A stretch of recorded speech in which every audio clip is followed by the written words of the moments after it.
Welcome to BPSU Mental Health Committee webinar. Today's topic is Stress Less, Live More, Strategies for Managing Workplace Stress. I am Marie Ann Brown from Division 13 and I will be taking you through this topic. Now, what are our objectives? Objectives are to define stress, to describe causes of workplace stress, to outline some common reactions to stress, describe how stress impacts the employee and workplace performance, state reasons people manage stress differently, outline methods of managing work-related stress, and to discuss strategies to improve collaboration and communication among or between team members. Now, this is a workplace stress survey that I want you to take the time to complete. You can either pause the slides or you can take a picture and just rate yourself to see where you are and on your workplace stress level. So this is your scoring sheet. So if you score between 10 to 30, you handle stress on your job well. Between 31 to 59, moderately well. 60 to 100, you are encountering problems that need to be resolved. And a score above 7 for questions 6 and 7 may give rise to significant work stress. So look at it and look at where you score to see how well you are handling your workplace stress. So, how do we really avoid stress at work? The answer is quite simple. Don't go to work. If you don't have a job, then you won't have workplace stress because every job brings some amount of stress, whether it be that you like your job or not. Now, we're going to be looking at definition of stress. Stress is any type of change that causes physical, emotional, or psychological strain. Stress is your body's response to anything that requires attention or action and it exceeds your normal coping level.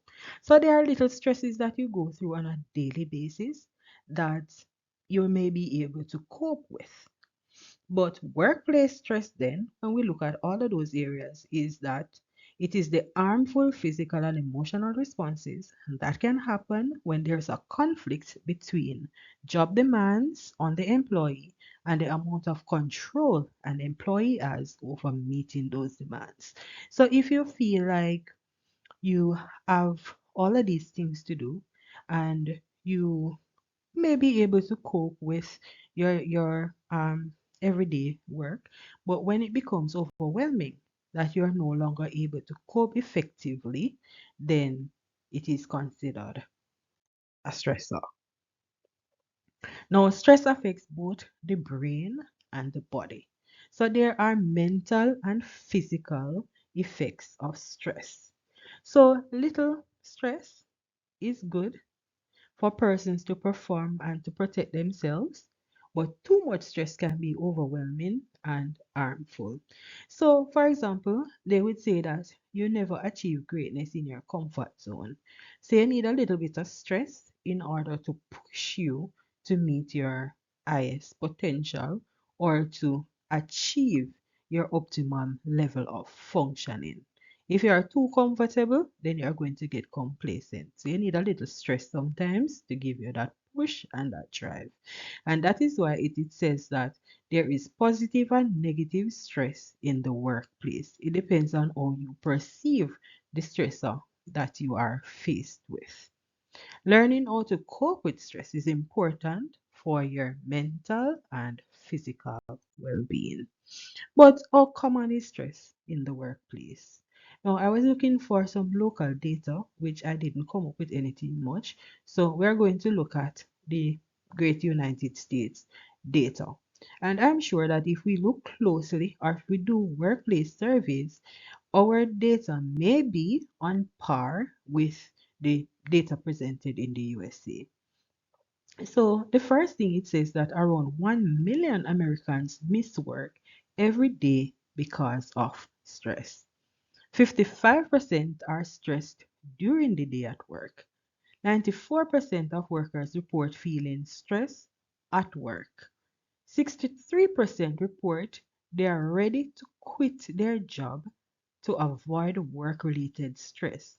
And when we look at how much stress, anxiety, and depression cost the global economy, it reaches above $1 trillion in lost productivity. For example, persons being absent from work or resign.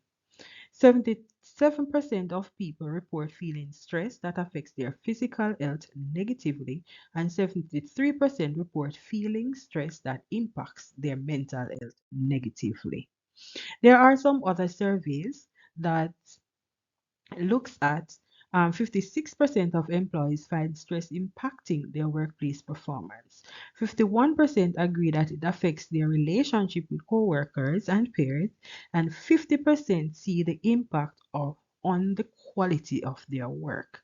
72% of workers who have daily stress say it interferes with their lives at least moderately.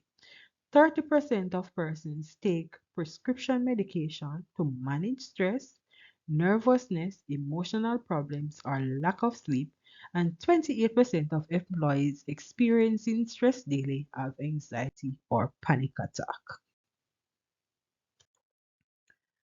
Now, we will look at some common causes of workplace stress. Firstly, poor relationships at work. Poor workplace relationships can leave employees feeling isolated. Having conflict with coworkers can leave employees feeling anxious and avoidant about coming to work. A non-inclusive, cliquey environment can also be a source of stress. So if, for example, you have little cliques here and there and persons feel left out, can result in stress for an employee. Employees not included in social groups at work will weaken the relationship, and this prevents the team members from building a sense of belonging and feeling valued. Bullying and harassment in the workplace is another cause of stress. Other causes of stress: salaries incompatible with job demands, excessive workloads and long work hours, few opportunities for growth or advancement, work that isn't engaging or challenging, lack of support, such as training, lack of direction from the manager, uncertainty of roles and responsibilities. So there may be conflicts within the roles that you are expected to perform. Lack of autonomy, not having enough control over your job related decisions, and conflicting demands or unclear performance expectations. Other causes of workplace stress include poor working conditions, changes within the organization, interpersonal and intergroup conflict. So there is lack of group cohesiveness. You don't feel like you are together. Job insecurity. So you are not sure if you are permanently employed. You feel insecure that your contract may not be renewed, or you feel like they may scale down and you may get redundant. So job insecurity. Technology changes, for example, moving from paper system to a technological approach, or um, an online database. Workplace discrimination, for example, racial discrimination, cultural discrimination, and geographical conflicts. Being an expatriate, for example, fear of losing your contract, getting used to a new culture, getting used to a new work culture, having to deal with different personalities from different cultural backgrounds, can give rise to stress within the workplace, where you may not understand each other's language, each other's behaviors, your values may be different, the interpretation of different attitudes, and that can result in stress and a lot of misunderstanding. Personal problems can result in workplace stress. We are a holistic person, And sometimes our personal relationships spill over in our work life. For example, you're not feeling well, breakup of a relationship, having financial challenges, or conflicting roles between your personal and your work life. Micromanagement is another cause of workplace stress.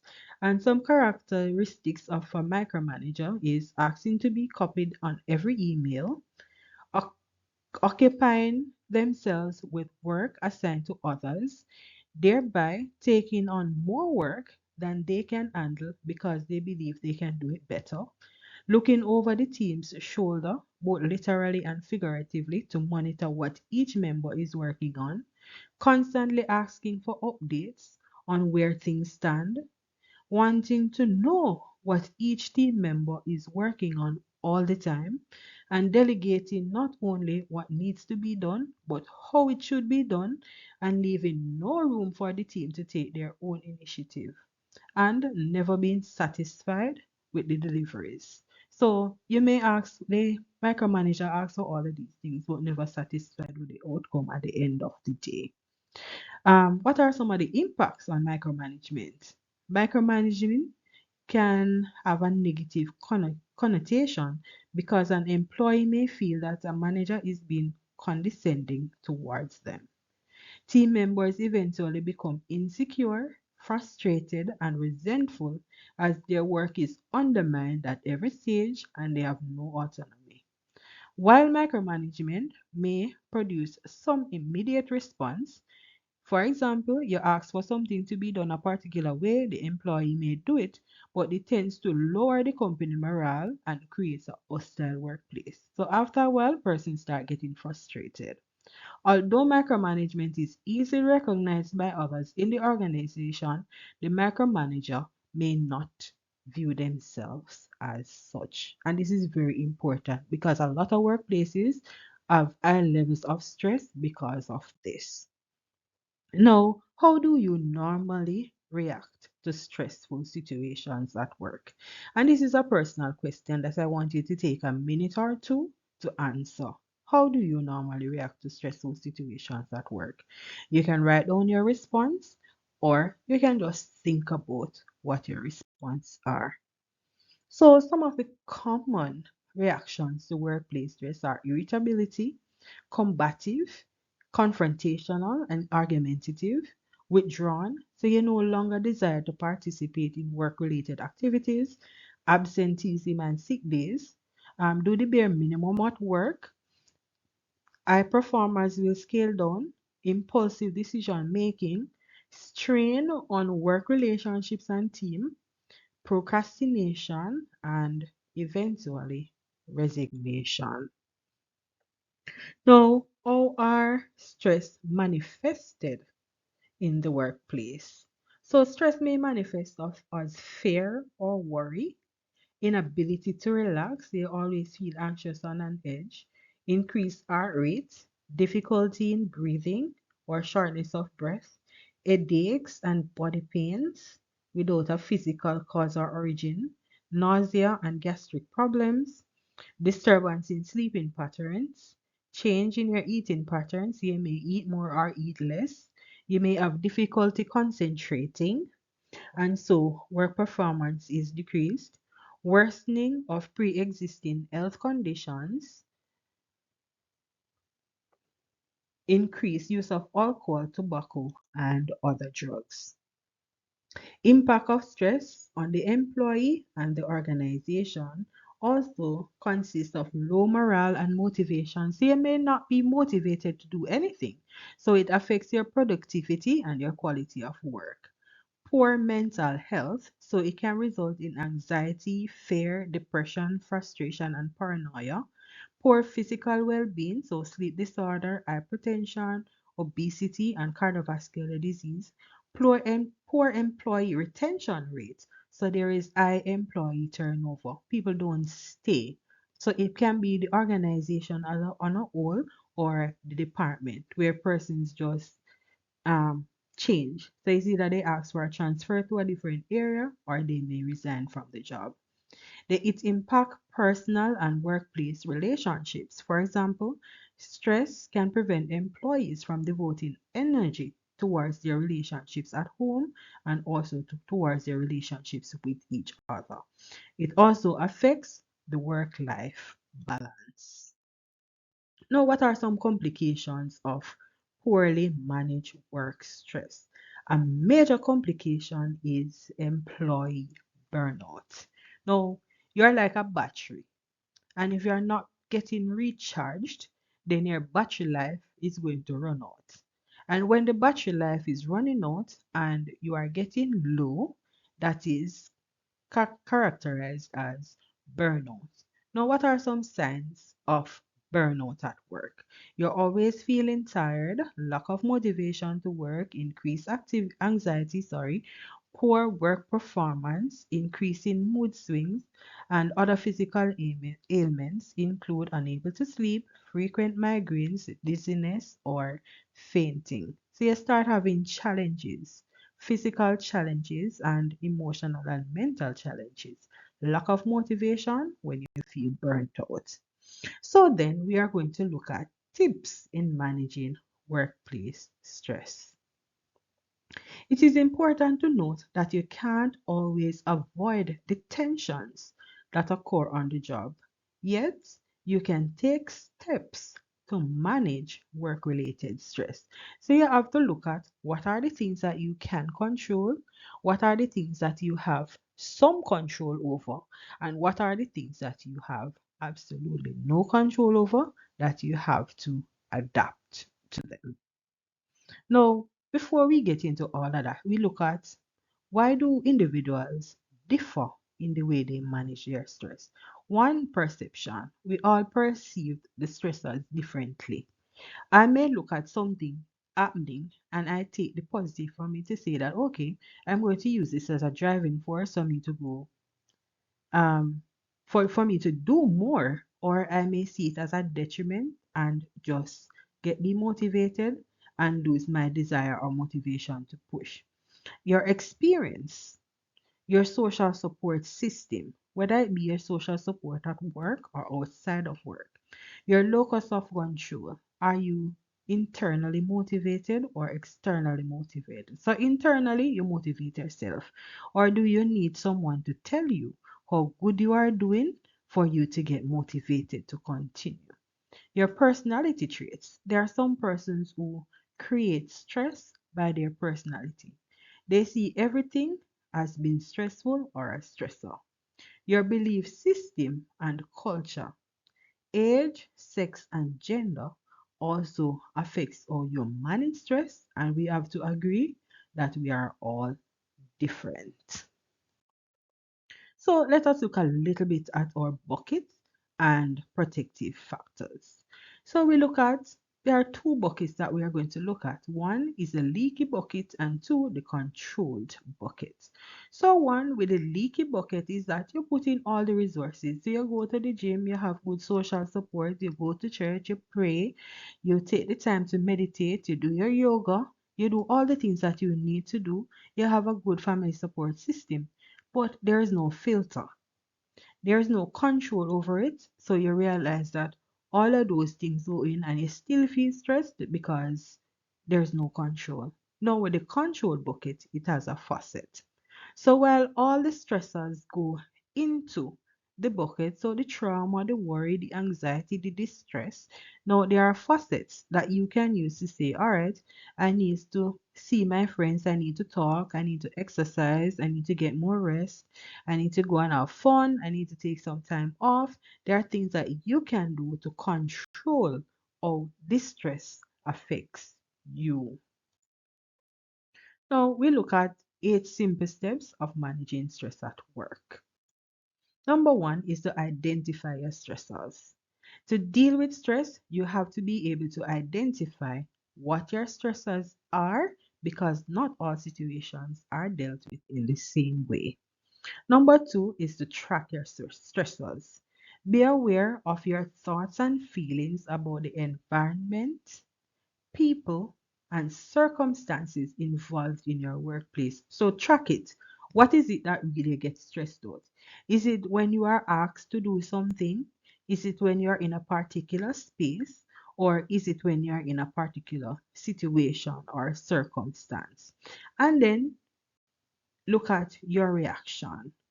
Did you raise your voice? Did you take a walk? Did you have a drink or go for a smoke? Did you just withdraw or and internalize the stress? Oh, sorry. Step three is to develop healthy responses. So practice deep breathing, count from 1 to 10 or whatever number works for you. You may have to count to 100 and back. Walk away if that needs be. Use silence by not saying anything.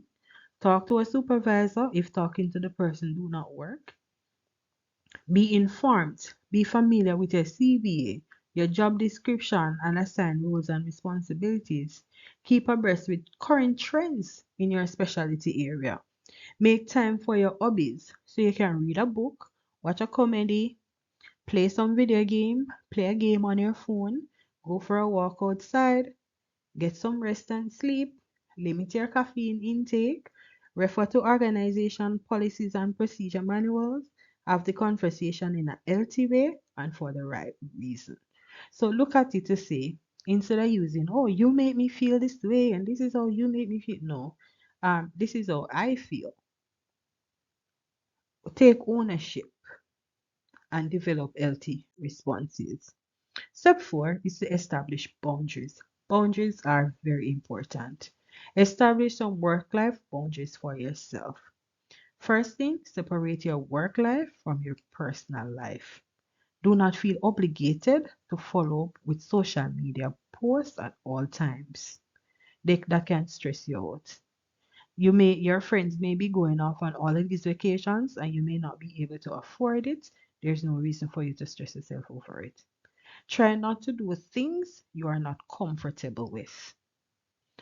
Work within your legal and ethical scope of practice. Remember that you're held accountable for your job. So even if you're told to do something and you're not comfortable with it and you don't feel like this is the right way, get clarification.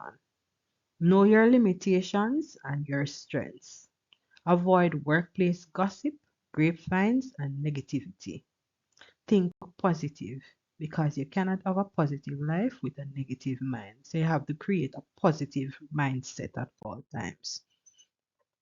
Next is take time to recharge. Take time off to relax and unwind, even your lunchtime. Go for a walk, go lie down in your car if you drive, sit in one of those areas. If you work in town, go to the park, take your lunchtime. Do something for yourself. Take your department days and your sick days to rejuvenate, regroup, and refresh. So, for example, we call it departmental days, but you can take mental health days. For example, you can take 2 days in most organizations um, without submitting a sick note. So, know what policy governs your days off at work. Take your vacation leave, not to do a second job, but to relax. Take some time off. And when you go on your vacation, if you plan to travel, try to come back on island at least, say, 2 days or more before you go back to work, that you get enough rest from that vacation. Walk the trails and use up the beaches and parks. Find a hobby, dance, sports, or do something that rejuvenates you. Have sex with the right person, right place, and at the right time. Because when you give it, you can't take it back. Six, learn how to relax. Use techniques such as meditation, deep breathing exercises, using mindfulness. Start by taking a few minutes each day to focus on simple activities. For example, take some time and focus on your breathing. Walk. Go to the beach and watch the waves. Take some pictures. Enjoy a nice little meal.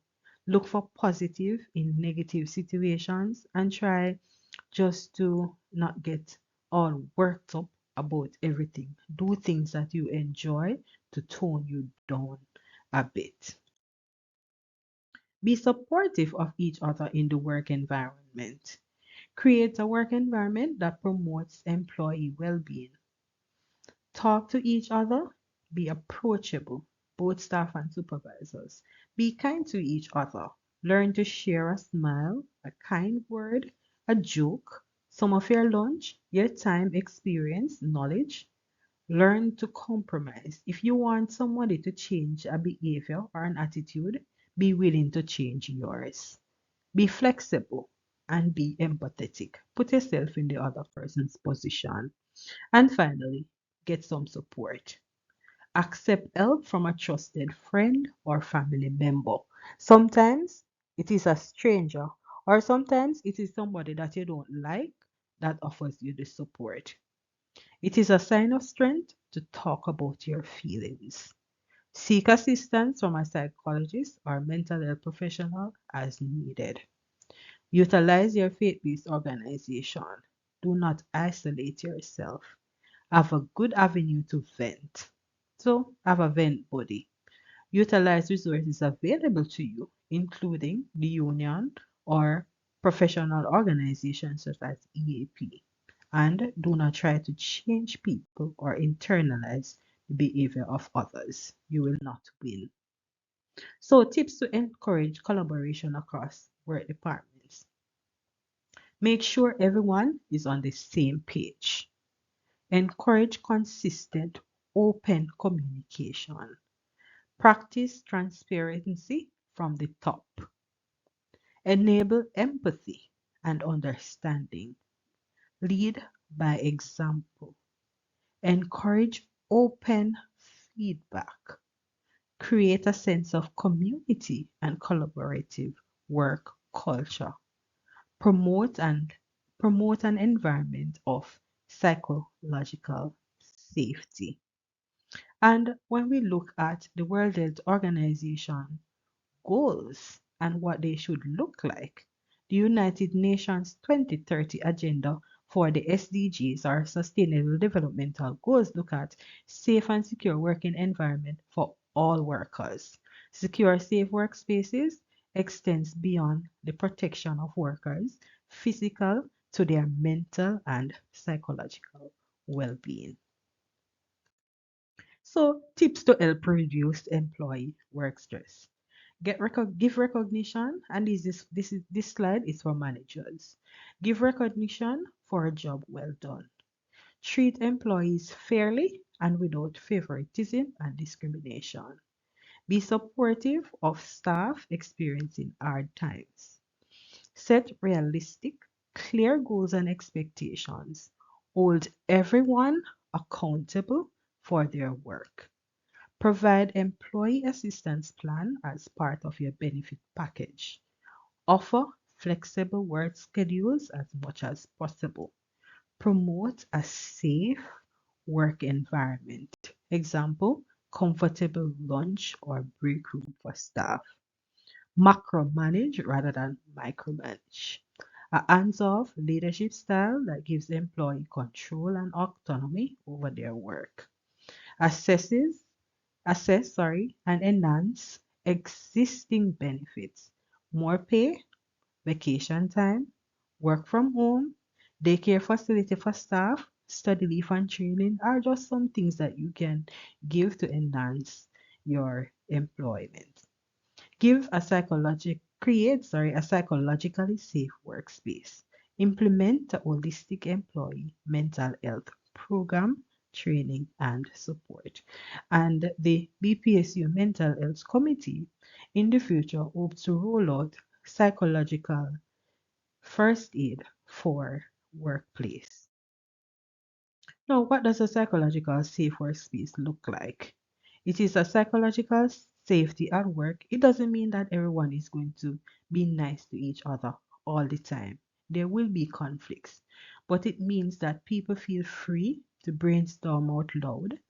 So you feel comfortable to voice your thoughts, openly challenge the status quo, share your feedback, and work through disagreements together.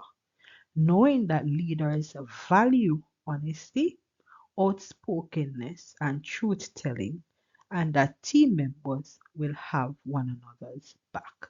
So a psychological safe workspace is one where you feel supported both from your colleagues and from management. So, what are some benefits of managing workplace stress? If you manage workplace stress effectively, you have greater job satisfaction because people will be happier at work. There is reduced employee turnover. So people will not want to leave the workplace as much. Improved work performance. So once persons are less stressed, they will be more productive. More work will be done. They will share creative ideas and you will have a better work relationship and work performance. Improve self-worth and motivation. So less stress, people will feel good about themselves, feel good about the contributions they make to the organization, and they will be more motivated. Overall, better physical and mental health of employees. So you will get less sick leaves, less lost productivity due to sick days and absenteeism. And that's basically the end of our presentation. I do hope that you found it very interesting and enlightening. And you can basically look at the reference pages and read some of these articles for further knowledge as it regards to managing workplace stress. Feel free to reach out to the BPSU Mental Health Committee with any questions that you may have, and we will be more than willing to answer them and support you. Thank you so much, and I wish you less stress at work. I really do hope that you manage your stress well and be productive. Thank you so much. Keep smiling.